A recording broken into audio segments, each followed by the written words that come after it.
j'espère que vous allez tous vraiment très bien. Alors je reviens aujourd'hui pour faire une petite revue sur cette éponge à fond de teint qui s'appelle un peu les Beauty Blender. Donc je l'ai eu sur le site nejoli.fr.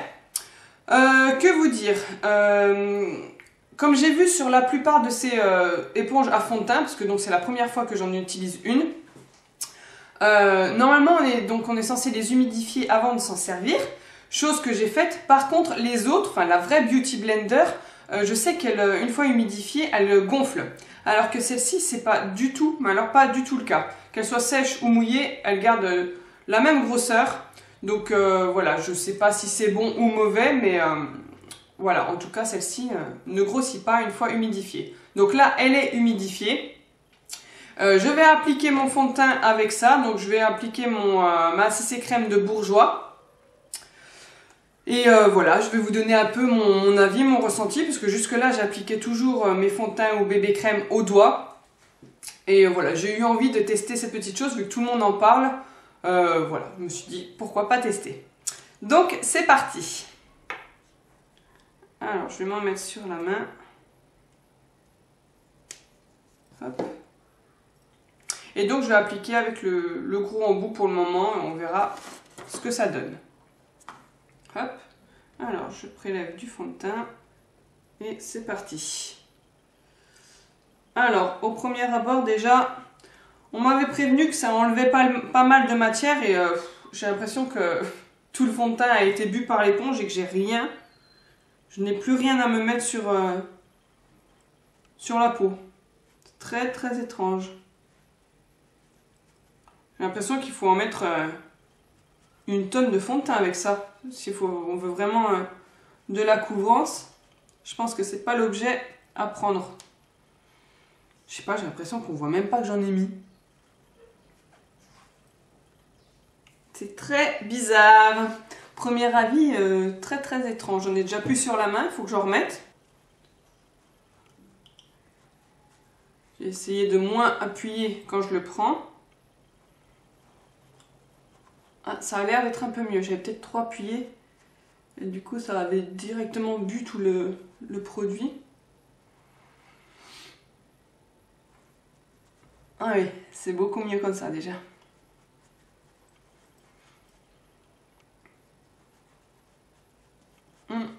Alors, qu'est-ce que j'en pense? Qu'est-ce que t'en penses, Caro? La fille qui se parle à elle-même. Ouais, je sais pas trop. J'ai l'impression que ça fait le même rendu au doigt, quoi. C'est sûr que c'est naturel, il n'y a pas de traces ni rien. Ça se met directement dans la peau, mais après, je sais pas, pour moi je trouve qu'il n'y a aucune couvrance. Par contre, là, on voit que c'est blindé et on voit que c'est un peu plus foncé là, que ça a vraiment tout bu. Dès que j'ai posé sur le fond de teint, ça a tout bu avant même de pouvoir le mettre sur mon visage. Donc je sais pas, là j'ai l'impression de rien avoir. Il y a une infime couvrance. Je suis pas très convaincue. Je vais continuer au doigt.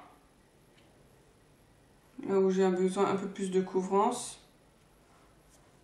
On va voir ce que ça donne. Si tu voulais bien sortir le produit, ça serait pas mal. Alors.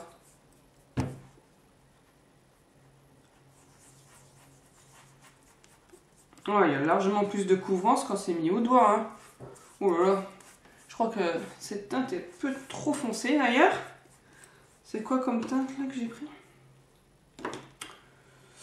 33 beige rosé. Ouais, ça c'était ma teinte d'été. Donc j'ai voulu remettre un peu ce fond de teint, mais je crois que c'était pas la bonne idée. C'était ma teinte de cet été, ça. Oh, ça va encore. C'est pas... Ouais, bah, je sais pas trop. J'ai l'impression que ça a plus de couvrance quand c'est mis au doigt et que ça a le même rendu au final. Hein. Ça fait pas de traces comme avec les pinceaux et les doigts et... je sais pas. Dites-moi ce que vous en pensez si jamais vous avez cette éponge-là, parce que bon, pas les autres, hein, pas une autre marque, ça sert à rien, parce que je pense que ça n'a rien à voir. Je pense que d'ailleurs, le fait qu'elle se grossisse pas, il joue beaucoup. Je sais pas. C'est très, très étrange. Je suis mitigée, je crois bien que je continuerai à l'appliquer avec mes doigts. Donc, bref. Voilà, j'ai un méga spot là. Pas joli joli ça. Tiens, on va voir ce que ça donne avec l'anti-cerne. Donc j'ai mon anti-cerne Kiko. On va voir ce que ça donne. Je sais pas trop, qu'est-ce que je vais faire? Je vais mettre directement l'éponge dedans. Allez, je vais m'essayer avec mettre le bout pointu directement dedans. Prélever la matière. Ça n'a pas l'air de marcher. Même pas du tout. Oh là là. C'est très très étrange. On va essayer de mettre avec un pinceau. Donc je vais l'appliquer avec un pinceau et je vais l'étaler avec le Beauty Blender, enfin avec l'éponge. On va voir ce que ça donne. Hop. Et ensuite on va étaler, enfin étaler. On va fondre ça. Ouais. Moi je suis vraiment pas convaincue. Je pense que ça... C'est exactement pareil que si je fais au doigt. On va faire pareil mais au doigt de l'autre côté.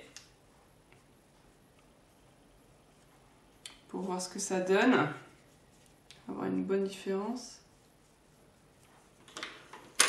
Alors, c'est parti.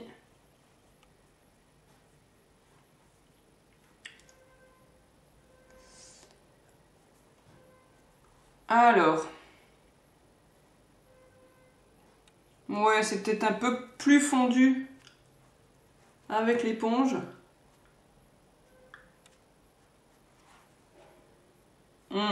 Ouais, ça pénètre un peu plus avec l'éponge, mais voilà, après c'est pas... c'est pas folichon, hein, franchement.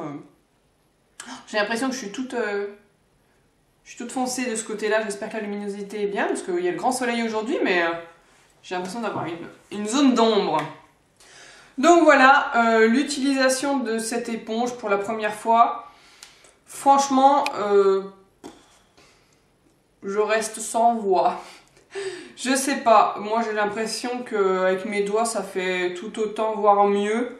Franchement, je suis pas estomaquée par ce petit produit. Hein. À l'occasion, il faudrait que j'essaye avec la vraie Beauty Blender, parce que j'en entends tellement parler que... Je sais pas, ça doit être bien mieux que ça quand même, parce que là clairement, c'est nul. Hein. Avec les doigts, c'est bien mieux. Enfin bref, voilà. Vous avez mon avis sur cette petite chose pour celles qui le voulaient. N'hésitez pas, pour celles qui ont testé cette éponge ou une autre, à me dire en commentaire ce que vous en pensez.